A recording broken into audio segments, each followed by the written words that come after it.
Personality क्यों जरूरी है सर?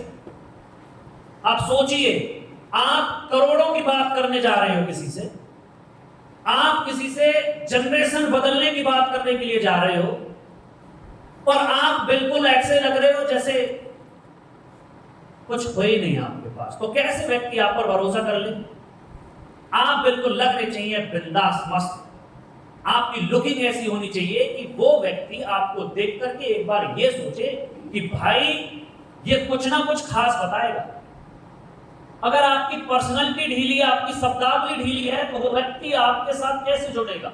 लेकिन जुड़ तो जाएगा, लेकिन वो काम नहीं करेगा। काम अगर उस पर करवाना है तो आपको बिल्कुल वेल बिजनेसमैन की तरह बनना पड़ेगा, क्योंकि आपने उसको क्या दिखाया प्लान में? क्या आपने केवल उस व्यक्ति को प्लान में प्रोडक्ट दिखाए? आप प्रोडक्ट नहीं दिखाते, उस व्यक्ति को आप रॉयल्टी तक लेके जाते हो। आप उससे प्लान में बताते हो कि सर ये प्रोडक्ट यूज करने से आप रॉयल्टी ले सकते हो और रॉयल्टी आपकी पीढ़ी को जा सकती है। ये बताते ही नहीं बताते? क्या केवल नमक मिर्ची बांट रहे हैं? मैंने तो अपने प्लान में उसको ये बताया है। अब आप सोचो आप क्या बता रहे। लेकिन अगर आपके पास आपकी पर्सनैलिटी नहीं है तो वो केवल आपसे प्रोडक्ट ही यूज करेगा, बस आपसे बिजनेस नहीं समझने वाला। आप अपनी अपलाइन को पता क्यों बुलाते? आप क्यों उनको आपकी जरूरत पड़ती है? वो इसलिए पड़ती है कि वो आपसे बेहतर दिखते हैं, बस दूसरी चीज है ही नहीं सर। मुझसे बेहतर राकेश जी बताते हैं, मुझसे बेहतर मुंशीराम जी बताते हैं, मुझसे बेहतर करमवीर जी बताते हैं। अब आप सोचिए, आपकी पर्सनैलिटी है क्या ऐसी? आप कब अपनी अप्लायंस के बगैर अपने आप को साबित करोगे? अभी हम और प्रताप सर गाड़ी में आ रहे तो एक चर्चा चल रही थी।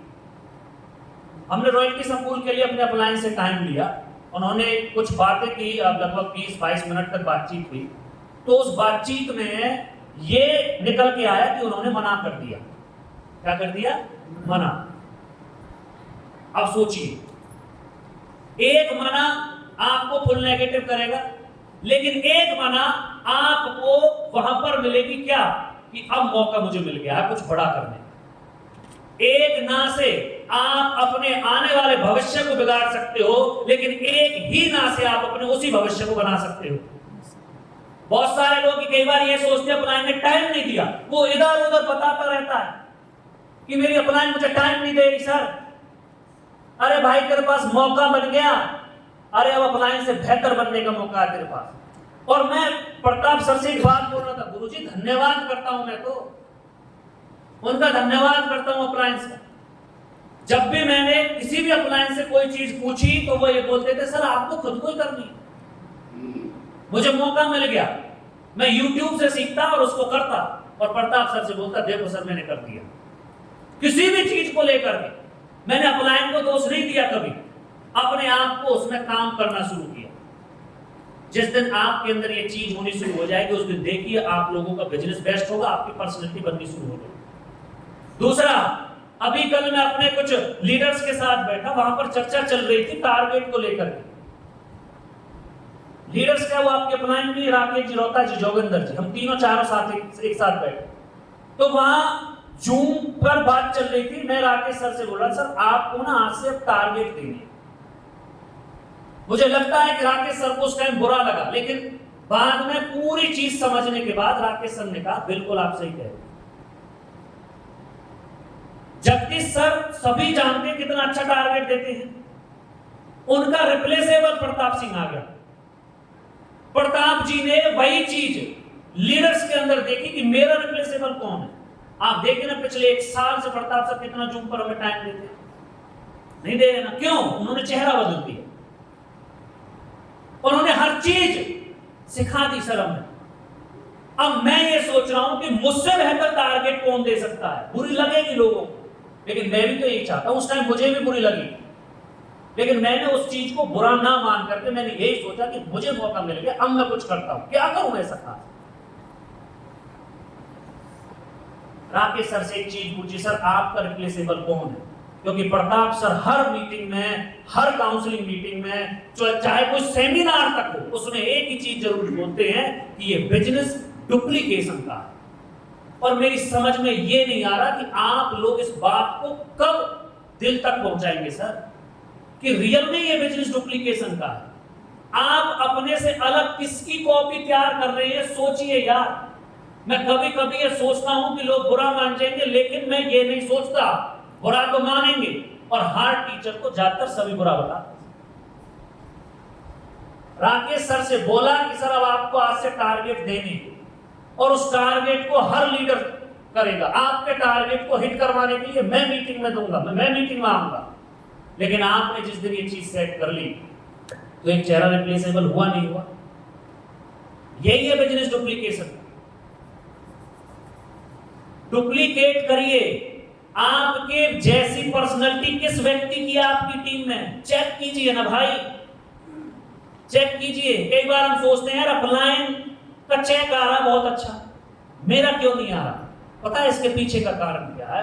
भाई आप बिजनेस में हैं, लेकिन आप ऐसा क्या बदलाव कर रहे हैं कि जिससे कि आपका भी चेक अच्छा आने लगे? सारा कुछ किस पर डिपेंड कर रहा है? बदलाव पर। इस बिजनेस के अंदर personality is very important, because of हम लोग एक 7 पीढ़ियों के बिजनेस के अंदर हैं। हम लोग अपने आने वाली पीढ़ियों को सुरक्षित करने के में हैं, तो हमें पर्सनालिटी की बहुत जरूरत है। अब पर्सनालिटी है क्या, समझिए। अब dress code, personality is equal to dress code. मैं फोटो ढूंढ रहा था, लेकिन ये फोटो क्यों मैंने लगाया यहां पर? सभी मेरी अपलाइन में है सर, लेकिन अपलाइन के पीछे मेरी टीम के साथी भी हैं, सारे के सारे। ये फोटो बड़े उससे मिला, सभी साथी मेरी टीम के, और सभी के सभी मेरी अपलाइन। आप चेक कीजिए अपलाइन की ड्रेस कोड, टीम की ड्रेस कोड कैसे लग रहे हैं। ड्रेस कोड हर प्रोफेशन के अंदर है। अगर कोई कार ड्राइवर है ना, उसकी भी ड्रेस कोड है सर। अगर कोई मैकेनिक है तो भी उसका ड्रेस कोड है। अगर कोई पुलिस वाला है तो भी उसकी ड्रेस कोड है। अगर कोई बच्चा स्कूल में पढ़ता है तो वहां पर भी ड्रेस कोड है। अगर वकील है तो भी उसकी ड्रेस कोड है। हम लोग क्यों अपनी ड्रेस कोड को नहीं मान रहे? और आज ये बिजनेस के अंदर आप लोगों ने जिस दिन ड्रेस कोड में आना शुरू कर दिया, खासकर रॉयल्टी स्कूल के अंदर, मैं गारंटी दे रहा हूं उस दिन आपका बिजनेस बढ़ना शुरू हो जाएगा। पहले आप अपने आप को ही मानिए। मैं कई बार कहता हूं भाई रेड टाई कहां आपकी? कुछ लोग कहते हैं सर मुझे अच्छी नहीं लगती रेड टाई। भाई इस बिजनेस में कुछ भी चीज तेरे अच्छे लगने से नहीं चलती और ना चलेगी। तेरी हर चीज इस बिजनेस के अंदर जो चलेगी वो चलेगी वो जो तुझको अच्छी ही नहीं लगती। और आप सोच रहे हो कि सर मुझे अच्छी नहीं लग रही, तो आपके अच्छे चलने से ना चलने से आप खुद एक दिन चले जाओगे इस बिजनेस को छोड़। और ये बताते हैं कि किसी भी काम में जिसमें बोरिंग फील होता है ना, आपको सफलता उसी में मिलती है। सफलता उसी में मिलती है। यहां पर पढ़ने वाले व्यक्ति बहुत मुझे दिखाई दे रहे। पढ़ने में किसको मजा आता है बताओ ईमानदारी से? लेक्चरर भी यहाँ पर बैठे हैं, वकील भी यहाँ हैं, डॉक्टर भी यहाँ हैं। सर बताइए मजा आता है पढ़ने में? नहीं आता। लेकिन जो पढ़ जाते हैं वो सक्सेस होते नहीं होते। मजा किसको आएगा रेड टाई लगाने में यार? बताओ ना। व्हाइट शर्ट पहनने में कहाँ मजा आएगा? गंदी जल्दी हो जाती, कॉलर बहुत जल्दी गंदे, कहाँ मजा आने वाला है? तो इस चीज को समझ लीजिए कि इस बिजनेस में जो चाहता है कि ये चीज मुझे अच्छी लग रही है, उससे वो छूटने वाली है। वो इस बिजनेस को करने के लिए नहीं आया। क्यों सुंदर जी, सही कह रहा हूं? मैंने आपके एंट्री करते बोला कि सर रेड टाई लगानी है। मैं बोलता हूं, मेरी उस टाइम बुरी तो लगती है बात, लेकिन मैं उसी को बोलता हूं जो मेरी बात को डाइजेस्ट कर जाए। आजकल मैं प्रताप सर से एक चीज नहीं सीख रहा हूं, ये और डाइजेस्ट करना सीख, चुप रहना सीखना आप, ठीक है नहीं? तो ये चीजें आपको देखनी है। ड्रेस कोड क्यों इंपॉर्टेंट है? आप अगर किसी को प्लान देने के लिए जा रहे हैं और आपके जो ड्रेस कोड आपका बेटर नहीं है, तो आप उसको अपने साथ ज्वाइन नहीं करने वाले। अभी हेमचंद सर ने एक प्रिंसिपल से मुझे मिलाया परसों, अभी 29 तारीख प्रिंसिपल को मैं मिला। प्रिंसिपल ने 1.5 घंटे सब कुछ अपना मुझे सुना दिया। हेमचंद सर ऐसा ही था? हेमचंद सर कहां गए? 1.5 घंटे तक मैंने उसकी बकवास सुनी। लेकिन वो बाद में पता क्या कह रहा था, ठीक है ऐसे तो हम कर ही लेंगे। केवल सुनने मात्र से वो कह रहा है कि आरसीएम हम कर लेंगे सर। सुनना ही तो है किसी, ऐसा ही है। ड्रेस कोड में क्या क्या चीज है आरसीएम बिजनेस के अंदर, जो टाइगर टीम भारत है उसका ड्रेस कोड क्या है? उसका ड्रेस कोड है सिंपल। आरसीएम में अगर आप लोग हैं तो आपके पास क्या क्या चीजें होनी चाहिए, वो आपको आज से ही अपने आप से कमिटमेंट करनी है। अपलाइन को दिखाने के, अच्छा हाँ मैं कहता हूं अपनी अपलाइन को दिखाने के लिए ही आप करो ये काम, क्योंकि अगर आप अपनी अपलाइन को ही दिखाते रहोगे एक दिन आदत बन जाएगी। और अभी एक लीडर ने, अभी राकेश करमवीर सर में से ने बोला कि आपकी आदतें ही आपके भविष्य का निर्माण करती हैं। अब आप देखिए, अब आपकी आदत, मैं कह रहा हूं अपलाइन को, केवल अपलाइन को दिखाने से ही ये शो करिए कि हाँ नवनीत सर को दिख गया मैं बिन टाई के, तो वो कैसा कहे, मुझे ही अच्छा दिखने के लिए यार लगा दो थोड़ी देर, करमवीर सर को तो अच्छा दिखने के लिए ही दिखा दो, पहन के आ जाओ, ड्रेस कोड में आ जाओ, क्या फर्क पड़ रहा है हमको? नहीं पड़ता ना। इसलिए हमेशा ध्यान रखना ड्रेस कोड में आरसीएम की में क्या क्या है। कोट पैंट, कोट पैंट बड़े मस्त, कैसे? ब्लैक कोट और ब्लैक ही पैंट। जो व्यक्ति इस बिजनेस के अंदर सूट में आ गया उसने लोगों को सूट कर देना है। रियल बता रहा, जो व्यक्ति इस बिजनेस में जिस दिन सूट में आ गया ना, वो लोगों को सूट करना शुरू कर देगा। मुंशीराम फौजी साहब यार मेरी समझ में नहीं आते, 65 साल का बुढ़ा जब फील्ड में होता है 30 साल का जवान मुंडा लगता है। इतनी बड़ी बात है, पता किस वजह से? केवल ये पर्सनैलिटी में रहते हैं भाई, सूट में रहते हैं, लोगों को सूट करते फिरते हैं, है नहीं? आपको सूट में आना। अच्छा यहाँ पर बैठा हुआ रॉयल्टी स्कूल में देखो, अब तो सर्दी भी आने वाली है। अभी प्रताप सर ने बताया, राकेश सर ने इतनी शानदार स्लाइड ली, investment is most important for your business. और बिजनेस का मतलब ही इन्वेस्टमेंट है प्यारे। Investment is equal to business, business is equal to investment. अगर आप इस बिजनेस में इन्वेस्ट नहीं कर रहे हो तो आप बिजनेस में नहीं हो, केवल आप यूजर हो। और अगर आप इस बिजनेस में इन्वेस्ट कर रहे हो तो आप बिजनेसमैन हो, और नहीं हो तो बन जाओगे। किस चीज पर इन्वेस्ट करना है भाई? इन्वेस्ट करना है अपने ऊपर। किसके लिए? कोट पैंट के लिए। 2500 पीवी में एक अच्छा सूट लेंथ आता है और 2500 रुपए का ही आ जाता है। अगला रॉयल्टी स्कूल कब का है वो है नहीं, सुन लो, देखो कितना अच्छा मौका मिल गया। 7 तारीख का एलडीपी है। जितनी भी बहन यहां बैठी हैं और जितने भी आप यहां बैठे, आप लोगों ने किन किन साथियों ने टाइगर टीम भारत के मास्टरमाइंड लीडर्स को देखा? हाथ खड़े कर। सभी ने देखा है ना मास्टरमाइंड लीडर्स जो है रामकिशन गुरु जी के, जब वो इकट्ठे प्रोग्राम में होते सभी ने देखा। उनकी पहचान क्या है जी करमवीर? उनकी पहचान पता क्या है?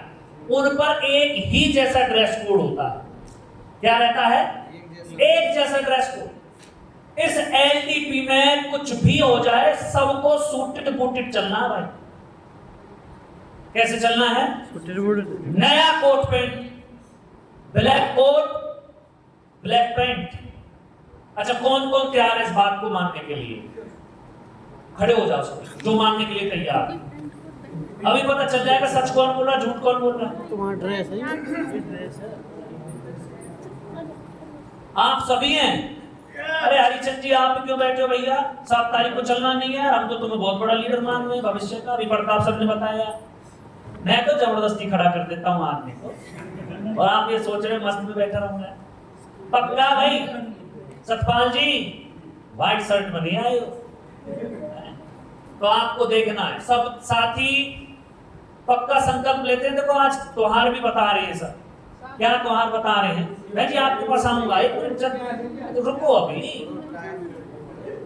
अब आप मुझे ये बताइए कि क्या आप लोग रियल में ही 7 तारीख को ड्रेस कोड में चलने वाले? पक्का?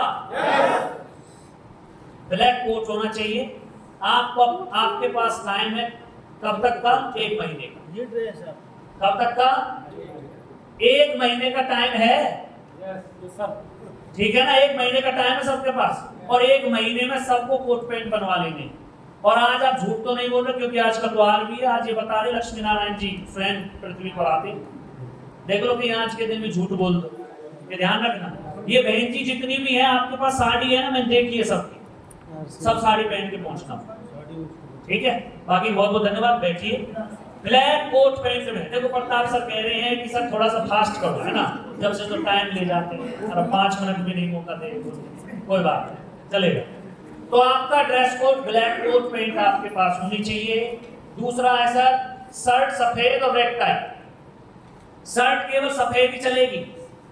जहां पर आपकी अपलाइन जा रही है और आपकी अपलाइन जहां पर चल रही है, केवल व्हाइट शर्ट आपको पहननी है और उस पर रेड टाई पहननी है, कोई नीली काली नहीं पहननी।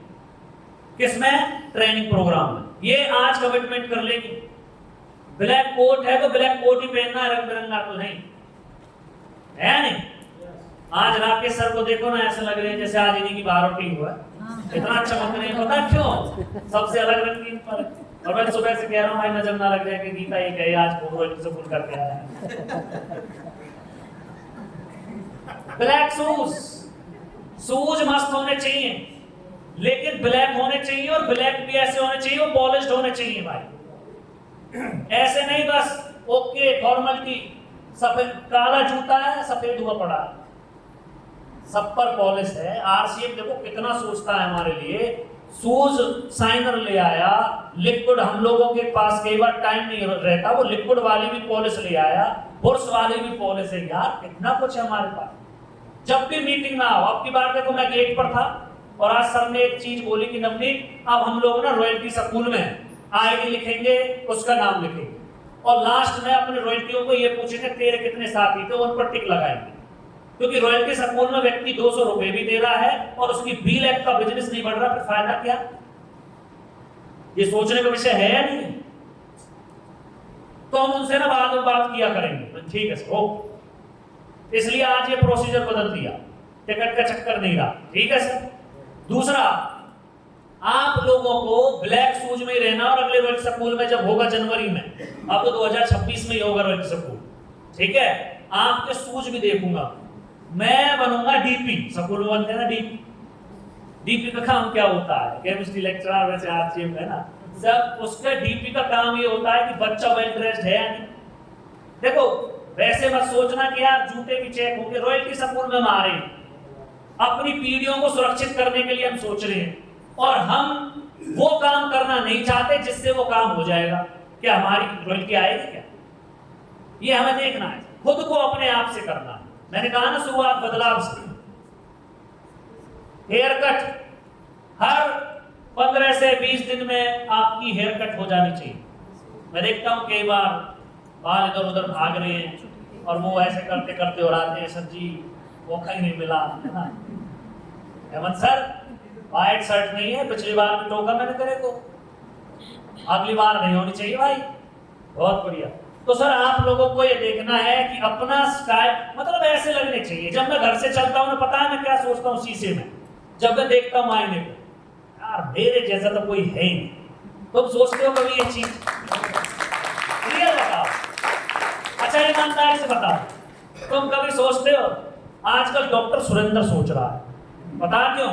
बाल जो आगे ओए होए उड़े हुए बालों पर हैं, उड़े हुए चमन पर बाल आगे हैं। डॉक्टर साहब सोचते नहीं भाई, मैं सोचता हूं, मैं जब कॉम्ब करता हूं ना, कंघा जब मैं करता हूं तो मैं सोचता हूं मेरे जैसी हेयर स्टाइल किसी की नहीं है। और कई बार ऐसे करके देखता हूं, ये क्या बढ़िया, मतलब क्या तुम देखते हो क्या? रॉयल्टी स्कूल के लिए तैयार भी हो रहे हो, आज तो स्पेशल वही रहना, ना धूल में जाना है ना किसी मिट्टी में उड़ना है। उस दिन भी तुम लोग क्या कर रहे हो? भागो जल्दी, रॉयल्टी स्कूल में लेट हो गए। तो बहुत सारे लोग हैं अब धानन की उसमें ही लगे हुए हैं, भूसी में ही, और वो उड़ते हुए आ रहे हैं यार स्कूल में। ऐसे नहीं, मस्त बन के आओ, ठीक है ना, मस्त। उस दिन बिल्कुल चिल रहो, हेयर कट करके रखना है। प्रताप सर की हेयर स्टाइल देखो, रोहतास जी की देखो, राकेश सर, करमवीर सर, नेपाल जी, चरण सिंह जी, हेमचंद जी, जितने भी सीनियर लीडर्स हैं, मुंशीराम साहब, देखो आप इनकी हेयर स्टाइल कैसी है ना, बिल्कुल मस्त बिंदास, लाइक अ बिजनेसमैन। ऐसी हम सबको करनी, कॉपी करो बिल्कुल एकदम, ऐसा लगना चाहिए यार मुझे इसकी तरह बनना है। आप उससे भी बेहतर बन जाओगे, लेकिन पहले ये कहना तो शुरू करो कि मुझे इसके जैसे बनना है। अभी मुझे ये नहीं पता आप लोगों का, तुम लोग बनना किसकी तरह चाहते हो यार?